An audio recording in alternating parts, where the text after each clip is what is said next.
see anyone with their cell phones on. Let's just put our whole heart, time, and soul into this while we're here with Susie, okay? How many of you wanted to be here tonight? Raise your hand if this is like, whoo. No, you wanted to be here? I'm glad to hear that. It's my second time being here.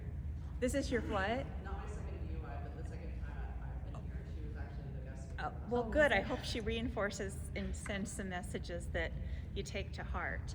Because we're happy you're here because you're not in the morgue, you're not in the dead, right? And you're not in prison because you killed or injured someone, right? So let's ask that again. Are we glad we're here? Mm-hmm. Yeah, it's a good thing you're here, right? How many of you are familiar with Mothers Against Drunk Driving? Raise your hand. How many of you thought I would have a pitchfork when you walked in? Did anybody think that of you? Okay. Okay, that's oftentimes what people imagine, and we're not here to scold you. We're not prohibitionists. We're here to keep the roads safe for everybody, for my loved ones, for your loved ones, for all of us. So that's what we're all about, okay? So next time you talk to someone about MAD, say the lady was really nice, okay? There was no pitchfork, anything like that. That's important. I have been with Mothers Against Drunk Driving since 2008. Not a victim myself, knock on wood. And since that time, I have worked with hundreds of victim survivors, people who I am truly in awe of, because one thing that amazes me about these victim survivors is, you know, you go through something tragic and heartbreaking, and it's so easy just to walk on and want to leave it behind you. So these are people who have gone through hell, come out of this fiery hell, and they're still turning back and they want to help others. They want to help others. They want to help other victims. They want to keep the roads safe for others. And that could not be more true about Susie Spoolstra. She is an amazing woman. The first time I met her was just a few months after her son was killed, and she walked into the MAD office with her big mama bear heart. I always use that word with Susie. She has a big mama bear heart. And I think that you will be her love and non-judgment for you. I hope you take it to heart and really remember that there's mama bears out there like Susie, and we want to protect everyone's kids when we're out there. I'm going to go out and I'm going to sign your certificates. So when Susie is done speaking, you'll have your certificates out in the back on that table. Make a copy. That's the only copy. So don't call the MAD office and ask where your copy is, because that's your copy. And if you lose it, they'll charge you a fee to have it duplicated. So please make a copy, put it in your pocket. You can take a picture with your phone, okay? Do we have any questions before we get started? I'm going to ask that you all, no interruptions, save, you need to go to the restroom or get anything to drink, wait until afterwards. And I'm wishing you all the best. Thank you. Thank you, Susie. Yeah. Is this mic on? I didn't check that. Is this on?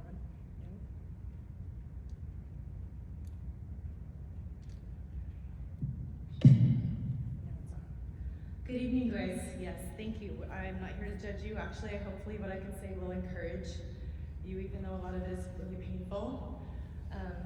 I really feel like sharing my story. If it can help one of you to make a different choice, it's worth it for me to come up here and share the story of my son and my journey. So I have a few different things to add to my story from last time, so hopefully those that have been here won't be bored. But anyways, my name is Susie.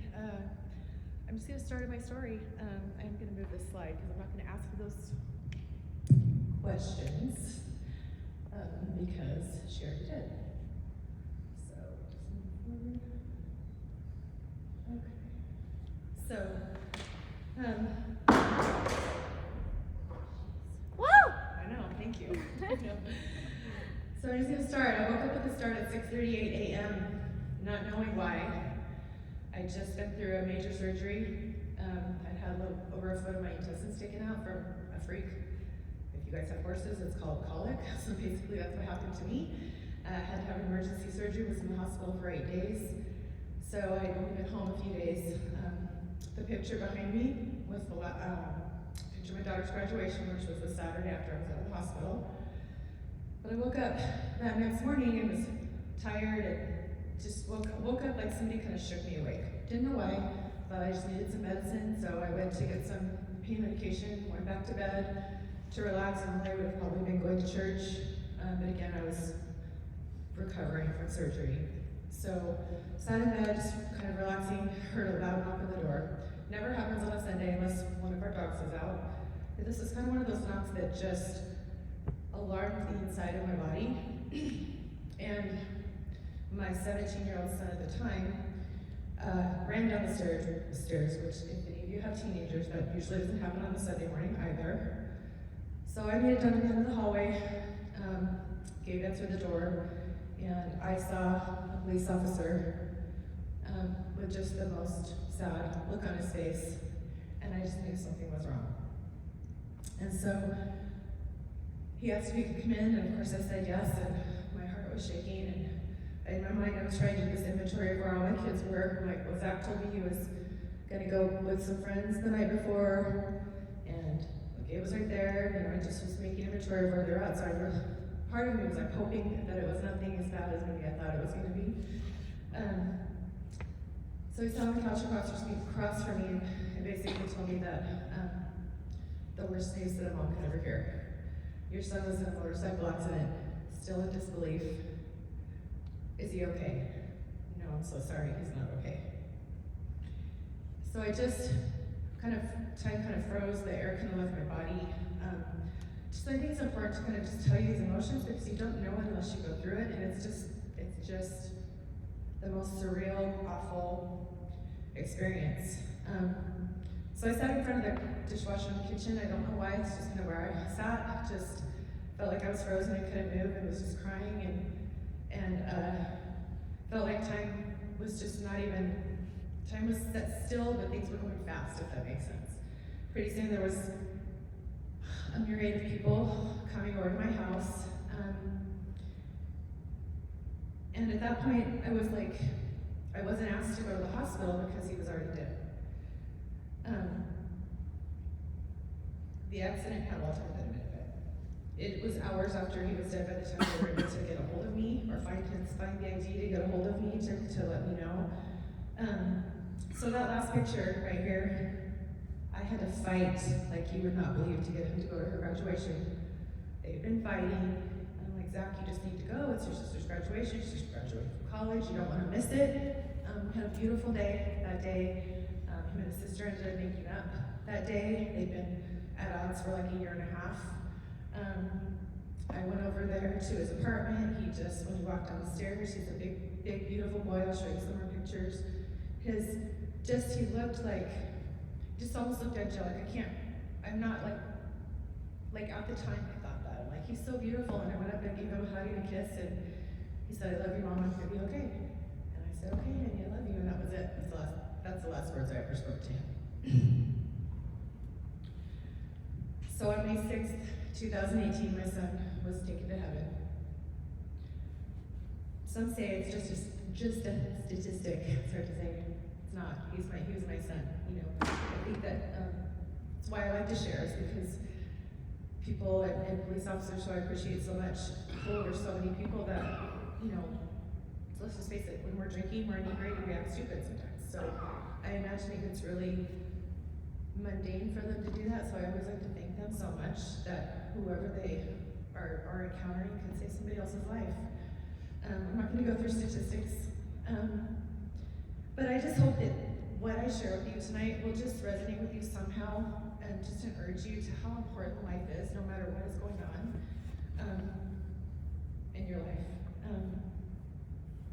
So that's why I'm here, to share my story. I just want to share what I've been through, kind of the process of the law, and what I went through as a mom, a victim, my family, and just some other things I've learned last year I'll share with you. It's a little bit of a bonus. But I wanted to just share Zach a little bit, just so you can get to know him, so he's not just a statistic. You'll remember that big, beautiful smile. A lot of people know him. Woo! Yeah, a lot of people know him. Woo! He's a big boy, and just amazing. He was a brat like lots of other kids are, you know. He was always naughty. you right there. And then there's the date of the crash. It's just a pretty sobering picture for me to look at. You know, I have to drive by it every day, wherever I go. It's just right there. At the cemetery where he's at, I drive by every day.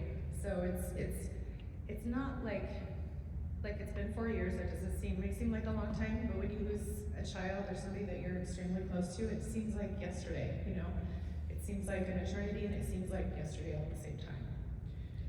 But one of my favorite parts of him, so he was born May 10th, 1994. After 24 hours of labor, I started the movies where in the middle of the night, my mom's racing me to the hospital to are you gonna come out or what? So then he screamed and he didn't stop for 2 years.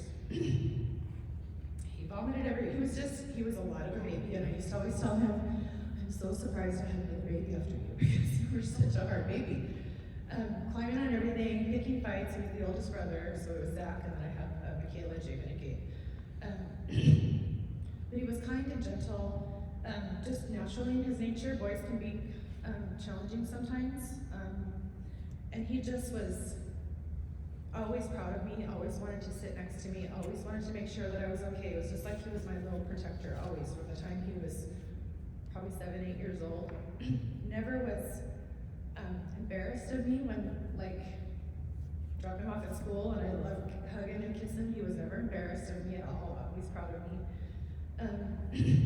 He wanted to follow in my footsteps. There's the little baby face, I love so much.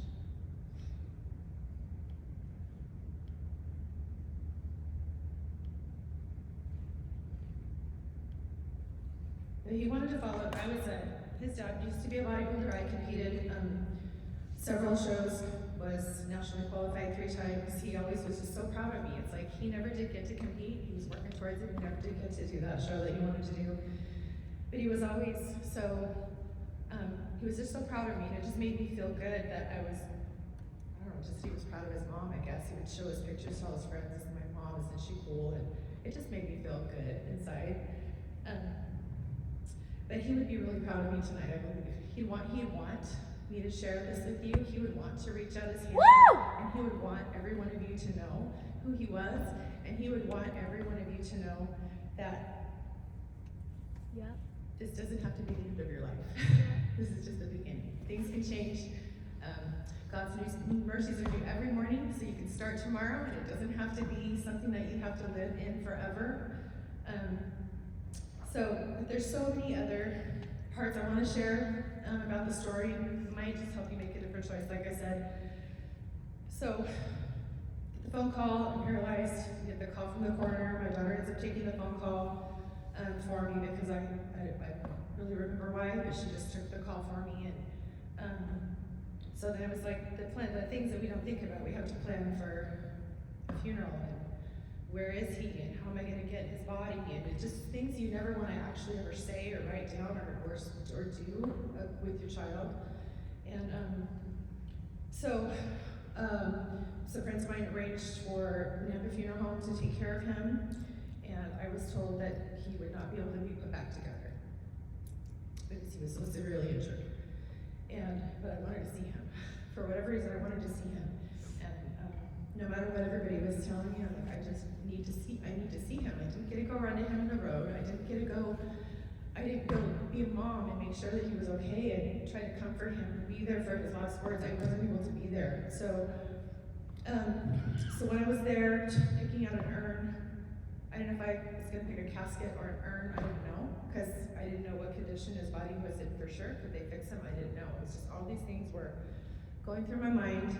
And when you go, it's like downstairs, it's kind of an ominous kind of a feeling, just for the reason you're there, but it feels kind of creepy because you're downstairs in the basement. And then, so I'm thinking about all these things, he's talking to me, and then his name was John. He said he's here. They transported him from St. Alphonsus Trauma Center to the funeral home. And he just looked at me and he just said,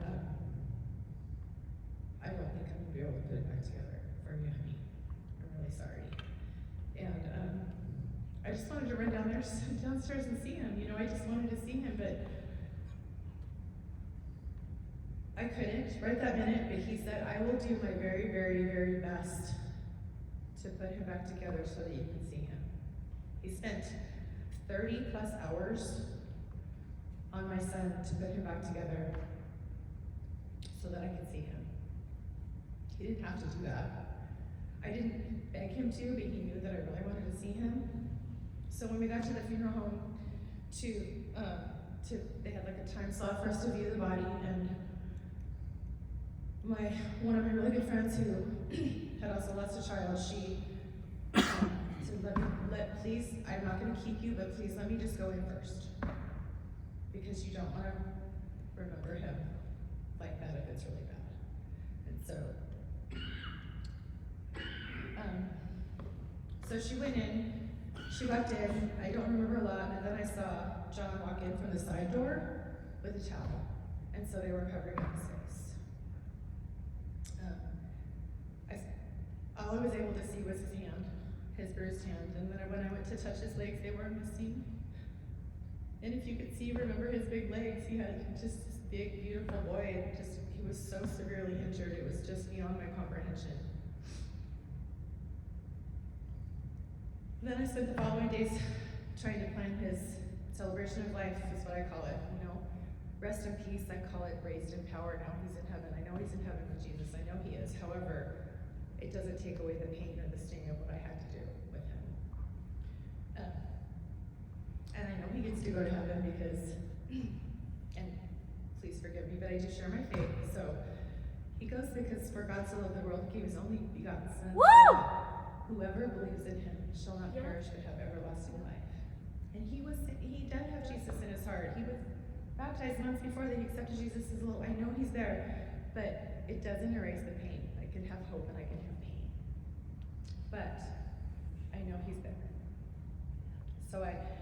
So knowing all these truths, like I said, doesn't erase the pain. So in the following months was difficult because I had 3 more surgeries on my stomach because of the grieving and the crying. My incision was so huge. And it was so fresh, it caused incisional hernia. So I had to have 4 surgeries within 4 months of my son being killed. So not only was I emotionally eviscerated, my body was literally just ripped apart. So it was a lot of trauma, but I also had a lot of time to think and spend time with God and figure out what I needed to say, because I'm a person who likes to keep busy, and when things are stressful, I'm gonna be working out until I drop dead, or I'm gonna hike, or I'm gonna do this, or I'm gonna do that, and I wouldn't sit still. So it was my time to be able to sit still. And so I knew that I had to prepare a victim impact statement. At this time, I didn't know I didn't know the man who'd taken my son to heaven. I knew that he was a chiropractor, but this is what, and I wish we do speak together. I will just give you that little secret. It's actually very powerful, and if you guys want my email after, I could send you one that we spoke together, because I think it's really a good thing for you guys to hear that side of the story as well.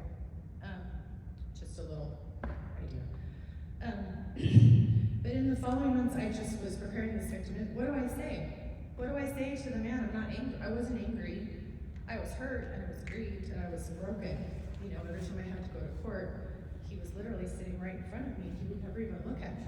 It's like, does he care? Is he sorry? Does he even care? I felt like people that hit a dog were more remorseful than I was feeling like I was getting from him. But as I was preparing, this victim impact statement, every time I would feel, I had my iPad, and every time I would feel like I wanted to say something or put this together, it was all just me in talking about grace and forgiveness, and that I didn't want his life to be ruined, that I wanted him to learn something, that I wanted God to do something with his life, and not for his life not to be ruined because of this choice that he made.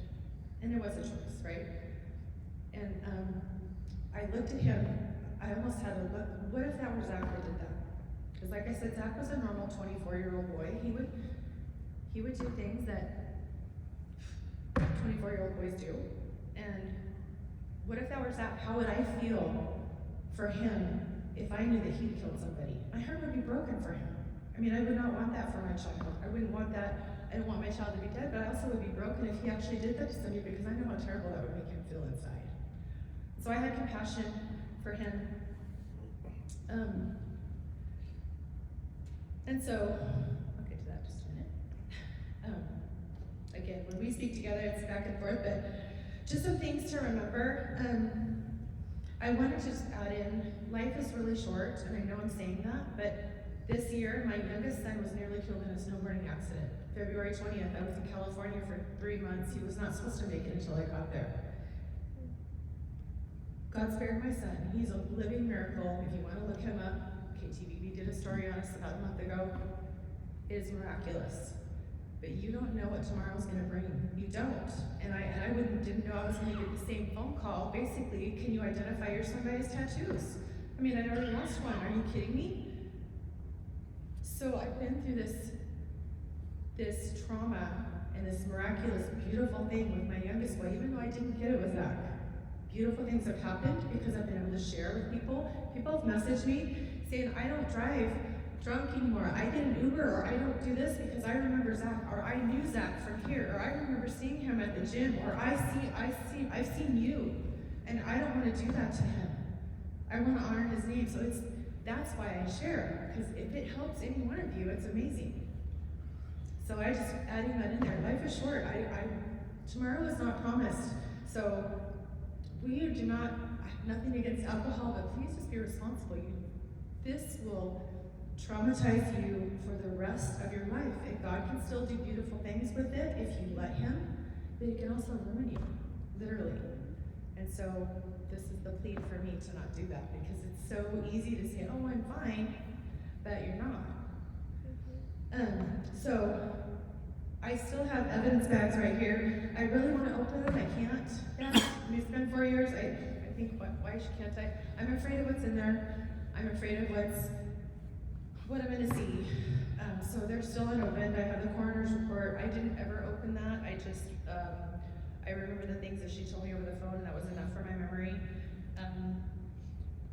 So there's there's just a lot of things that I haven't seen that I don't know that I really need to see, quite frankly, because it's just gonna hurt me. So, but there's those things that you never think that you're gonna ever have to say, write down, or do, like your death certificate. So I remember I told you I woke up at 6:38 in the morning. The crash happened at 3:36. He took his last breath at 6:38. I didn't know that till like 3 months after, like 2 or 3 months after I looked at the death certificate and saw that. So that's when on every May 6th, I go out at 6:38 in the morning and I say a prayer. I let balloons go for him at that time that he went to heaven. I mean, I'm quite certain he didn't feel any pain, but his body was so big and strong that they did everything they could to save his life, and it just wasn't gonna happen. But I do have a hole, there's a piece that's like, it's like getting, just figuratively speaking, like getting your arm or your leg cut off. You're never gonna be the same. You're always gonna remember, you're always gonna have pain. You're never gonna wanna forget them. I mean, that's the fear, I think, when anybody loses a child, is they're gonna be forgotten. And that's, I guess, what I would share.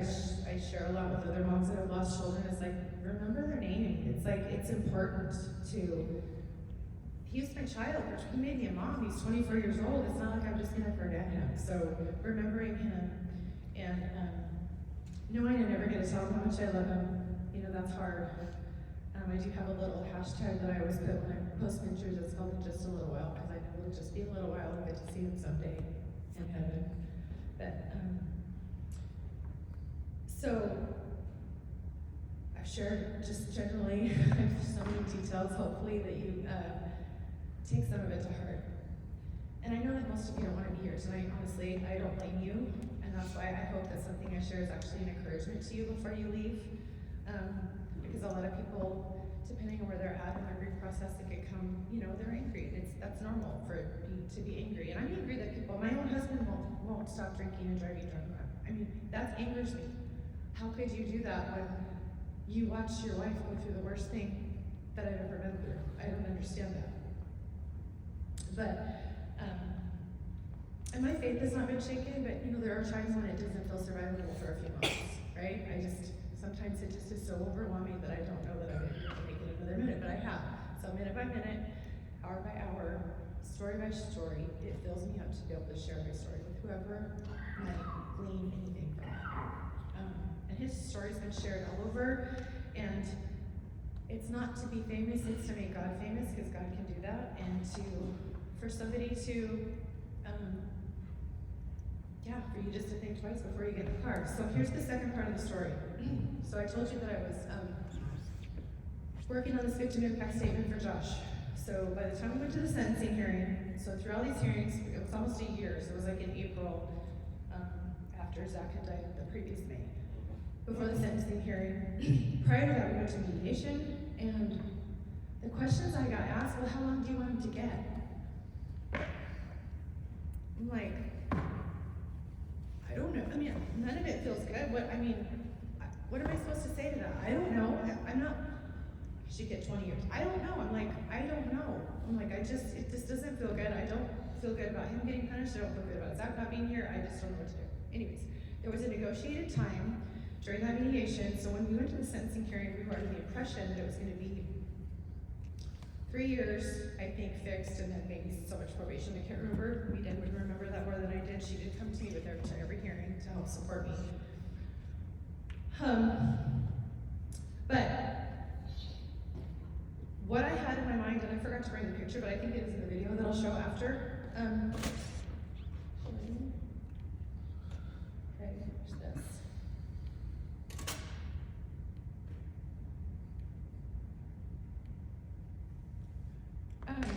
So I had this picture in my mind as I was sitting there recovering from all my surgeries, and people were like, Susie, no, this doesn't happen.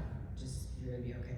Because it just seemed really far-fetched and like grandiose, and I'm like more of a positive person, and I just love people, and I wanna just make everything okay. And I had this picture in my mind that I was gonna be able to talk to him.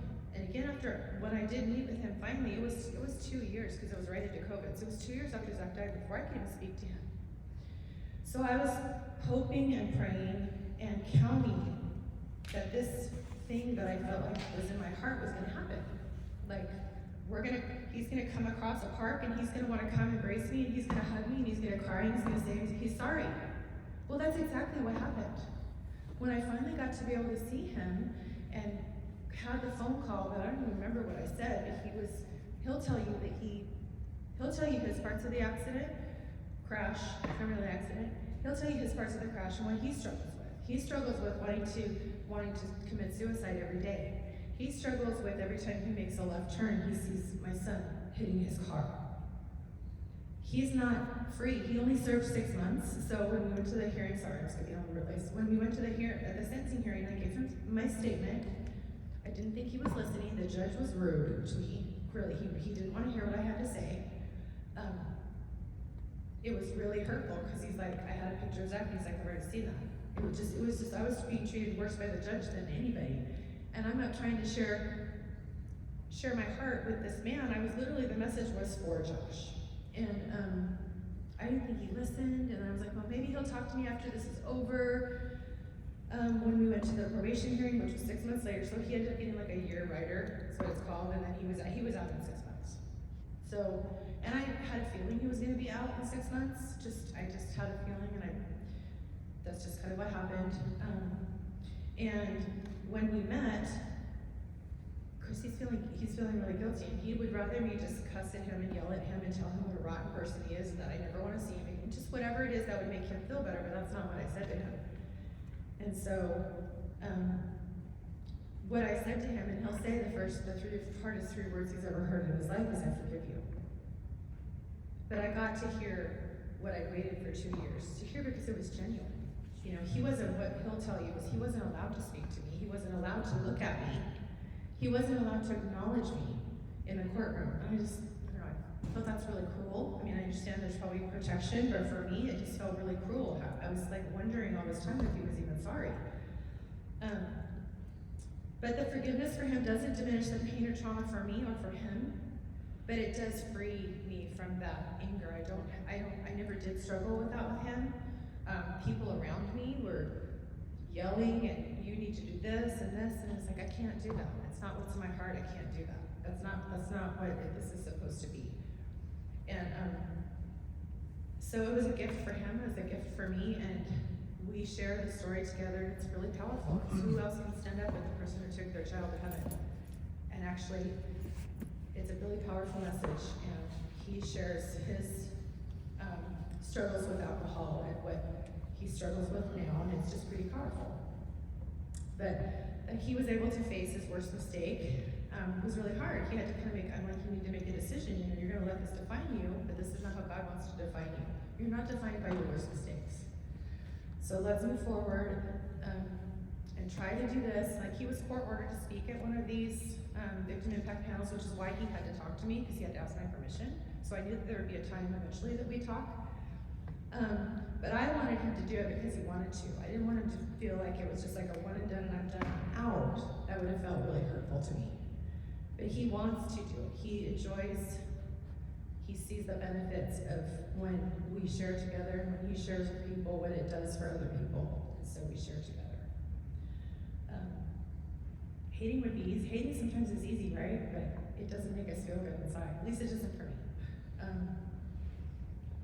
And even though I'd sit in the courtroom and be crying, and of course I'm crying. I mean, the man that, my son's not here because of what happened. It's like, not because I was mad at him, but because literally I don't have my child because of this horrific choice of this accident that happened. But like I said, I knew I was gonna get the picture, and there's the picture. So he brought me flowers, and it's just been a real journey for us since then. That we share together here at the VIP House to encourage you guys. Again, not to shame you guys. I hope you guys are feeling a little bit encouraged. But it doesn't end my pain, right? I still have to go through birthdays and holidays and just remembering I just miss him, right? I just miss him. I wish, I wish he was here to help me just be my big buddy, because he was a big boy, I don't know, he was just a pretty cool dude. And one of the most heartbreaking things right now, my youngest, so Zach and my youngest were really close just because there was such a separation in their age. And he didn't deal with his trauma well after the accident happened. So Gabe was in kind of in a dark place, went to the Marines, so it was great. So Dad was able to get him kind of out of his funk. But then when he had, this brain injury he suffered, because he wasn't, it's a non-survivable brain injury. And I tell you, it's a miracle, it really is a medical miracle. The places where he's injured has exacerbated the trauma, and so it's just like he lost Zach yesterday. He's so heartbroken, and it's really hard to watch. And my other son, I have another son, my other son's a Marine as well, and so he's in California, and they were together, and he's not my brother, because when you have such a severe brain injury, there's emotional regulation is one part that takes a while to heal, if ever, and I'm still hoping it'll heal up. He's like, he's not my brother, and I said, he's your brother, I just know but he's not Zach, and I said, you're right, and he's not Zach. He goes, Zach was my brother, and that's just really what he was trying to say, is I miss Zach. I said, I miss him too, and I'm really sorry that he's not here. So, I've seen the legitimate sorrow that Josh carries as he's super protective, which I think is kind of interesting for me, because he's protective of me in a way that he doesn't want other people hurt me. Like, he doesn't want to hurt me, like he would say he was afraid to talk to me because he doesn't want to hurt me more. But he's also protective of me. It's almost like a little piece of Zach, if you will. I don't know, but it just feels like he's somebody that would have my back if I needed it, because he feels like, I wish I would have had a mom like you. He wasn't raised by his parents, he was raised by his aunt and his uncle, and I wish I would have had a mom like you. And so there's just that bond that we have that seems really odd, but it is really beautiful too. But our story could be the end for you, or it could be the beginning. So I hope that whatever I've shared with you tonight is the beginning of just tomorrow being a new day. And I know it's hard. Life is hard. I know a lot about hard life, and life is hard, and it's really tempting to want to just, I don't know if you struggle with addiction or if it's just you were drinking to be fun, but just life is short and life is hard, and just know that there's people that can help if you're struggling in that area. And would be there for you and help you to walk through whatever struggles you're having with that, because I would hate to see any of you guys hurt yourselves, any of your children, family members. It's hurtful, so I don't want any of that for you. Just remember, tomorrow's not promised. And I got the phone call that I almost lost my second son, and it's not by the hands of anybody else, just his own. It's just an accident, just happens. But I do have a little video for you to share, for me to share with you. If you have any questions, me then can give you guys my email, contact information. I'd love to share with you. If you, hopefully you're not coming back, but if you want to watch the ones where I've spoken with Josh, I'd be glad to share that with you, because it is very powerful. So.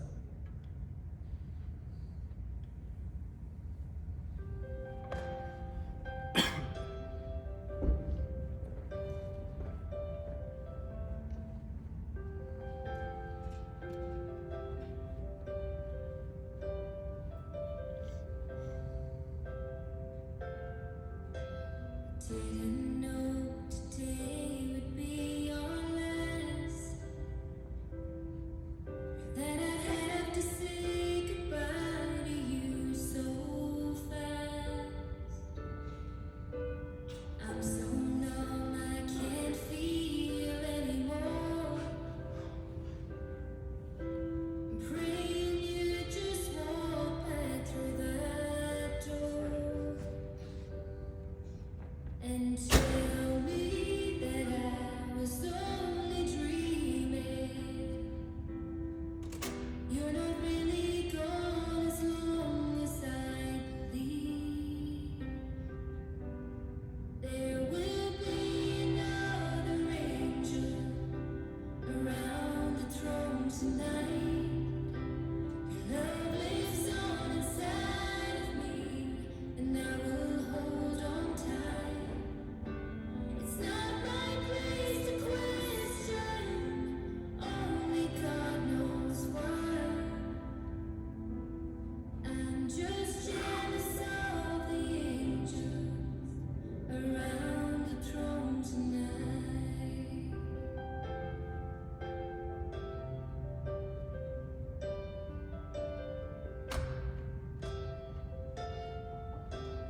Always made my troubles feel so small. You were always there to catch me when I'd fall. In a world where heroes come and go, well, God just took the only one I know. So I'll hold you as close as I can, longing for the day when I see your face again. But until then, God must need another angel around the throne tonight. Your love lives on inside of me, and I will hold on tight. It's not my place to question, only God knows why. I'm just jealous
close to her. I know we all have stories, but imagine the guts it takes to stand up in front of people and share those emotional stories. I feel like we're cheating you a bit tonight because usually we have 2 speakers, but our second speaker has found himself in the hospital tonight. So I feel like we're not giving you the full victim impact panel. As wonderful as Susie's presentation is, I feel very bad. So I want you all to know if you want to contact the office and just let us know, hey, I'd like to attend a panel. I don't want, I don't have to do it court ordered, or I'd like to bring my spouse or my kids. You can come anytime. Okay, so just look at the website and whatever it takes to keep you safe and sober on the roads, okay? I'll be I back have November these. 2nd with Josh. What was that? I'll be back here November 2nd with November Josh. 2nd, she will be here with the offender in the case that killed her son. It's an amazing story of forgiveness, but it's pretty amazing to hear his story because he was just an ordinary guy who made the choice to drink and drive and ended up killing her beautiful son. So again, if you want to bring family or whatever we can do to make sure you get the full effect, I want to make sure we do that. I have your certificates out in the hallway on the table. I have these red ribbons. Has anyone seen these red ribbons? They're tie one on for safety. So if you'd like to take one, I have plenty for everyone out there. You can tie them on your mirror or someplace on your car as a reminder to yourself to always drive sober, but also as a reminder to others, showing your pledge that you're driving safe and sober. Do you have any questions for us? Okay, I truly wish each of you the best. You Okay? guys are the best audience, I just want to say that. What was that? You were the best audience I think I've had. They're wonderful, Honestly. weren't they? I know they were Thank you delightful. for- They were delightful checking in. Thank you for- So go out. Thank you. Maybe a few at a time. And thank you. Can I help you? Do you want to grab that microphone? Yeah, thank you.